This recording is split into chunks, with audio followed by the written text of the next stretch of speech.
I don't use Craigslist frequently, maybe less than once a year, but sometimes it's the most efficient way to sell something quickly that would otherwise be impossible to sell.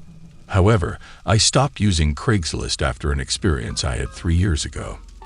At that time, I was 22 years old and had been living with a roommate in a very small house for over a year. When my roommate moved out and I couldn't afford the property on my own, I had to move out as well. Although finding a new apartment wasn't too challenging, the new place was significantly smaller, and I had to get rid of all my furniture. One of the items I needed to sell was a couch that my roommate and I had purchased just over a year ago. Since the couch was expensive and barely used, I didn't want to simply abandon it by the side of the road. I decided to try selling it on Craigslist, even though I had never sold anything on the site before. I had only ever bought things on Craigslist, and I had never experienced anything strange or uncomfortable. As the seller this time, I felt more comfortable since I would be conducting the transaction at my own home. It took a little over 2 weeks for a serious buyer to respond to my ad, and he called me to ask a few questions about it. I felt reassured that David was probably just being cautious and verifying that I wasn't some sketchy individual. His motive for contacting me was that he recently moved into a new place and was in search of inexpensive furniture to fill the empty space. I revealed that I was in the opposite predicament, leaving my home for a smaller apartment due to my former roommate's departure. He appeared affable, and I probably divulged more details than I should have. We agreed to meet on a Saturday evening at 6 p.m. after work. I left the front door unlocked and waited on the couch for an hour before resigning to the kitchen to prepare a meal, believing he had backed out. A few minutes later, the doorbell rang at 7:30 p.m., and I opened the door to find David extending his hand for a handshake. He was a towering man with a wide grin on his face. I shook his hand and led him to the living room, where he inspected the furniture for a moment before the front door opened, and 2 more men strode in. "I'm sorry, these are my buddies. They're moving in with me. I hope you don't mind," he apologized. Feeling uneasy and sensing something off, I nervously replied, "Oh, sure, no problem." I attempted to push aside my thoughts and convince myself that I was overthinking, but my emotions were too strong to ignore. David walked to the other side of the couch and crouched down, examining something. He stood back up and asked, "What's this over here?" while pointing at the side of the couch. The other 2 men were behind me.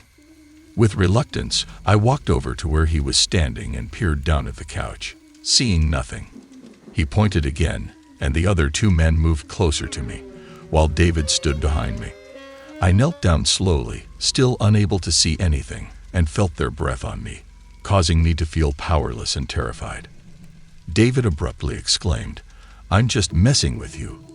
There's nothing there," while giving me a hard pat on the back. As I stood up, I let out a nervous chuckle and stepped away. The other men wore creepy smiles, seemingly plotting something while staring at David. I attempted to remain calm and think of an escape plan, but they were in my house. I could not simply leave, and I was too afraid to ask them to depart. I inquired, "So, do you like it?" attempting to expedite the process. David looked at his friends, then back at me, his once happy expression now different.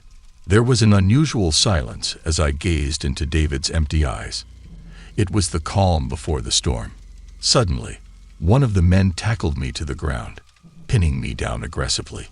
I was initially determined to resist, but his strength was too overpowering, and I quickly gave up, hoping to avoid further harm.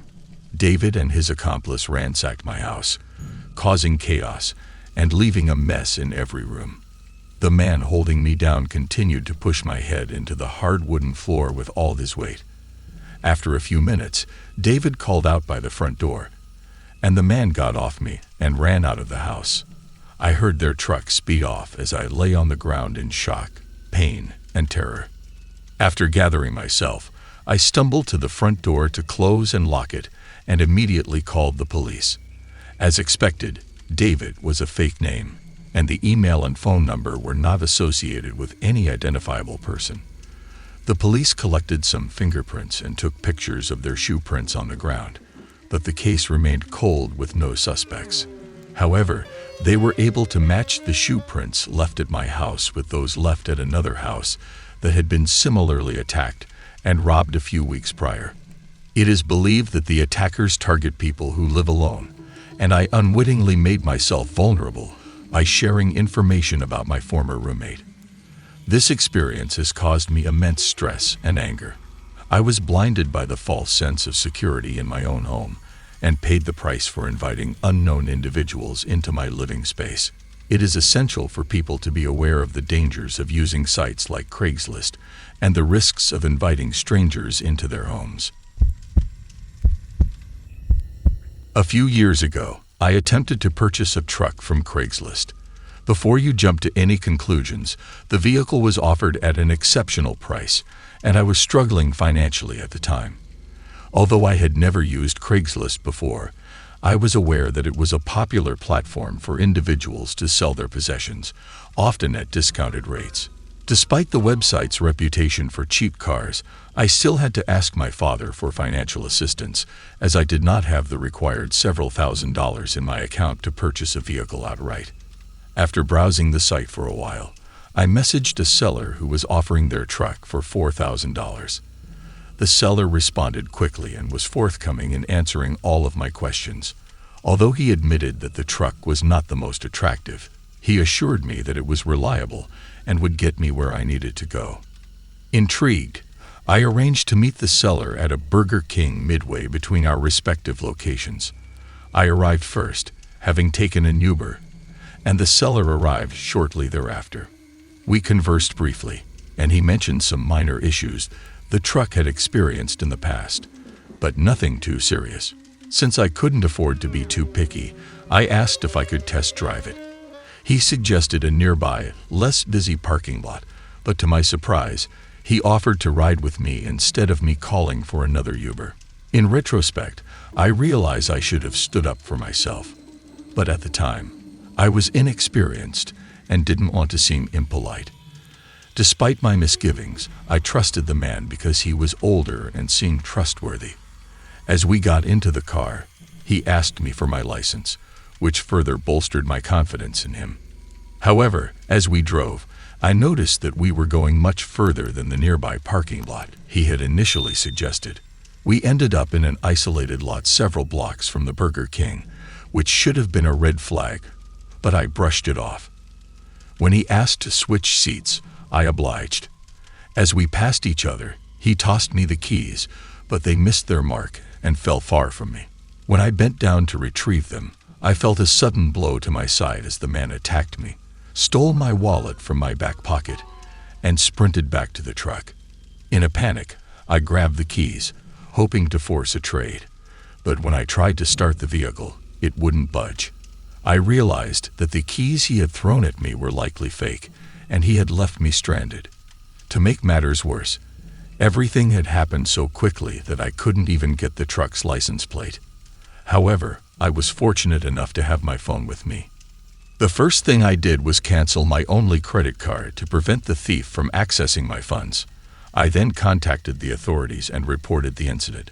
When the police arrived, I returned to the Burger King and provided them with a description of the man and his truck, which was rusty and white. Unfortunately, despite their best efforts, the police were unable to track down the perpetrator. He had taken down the Craigslist ad, and his email account was not registered under his real name.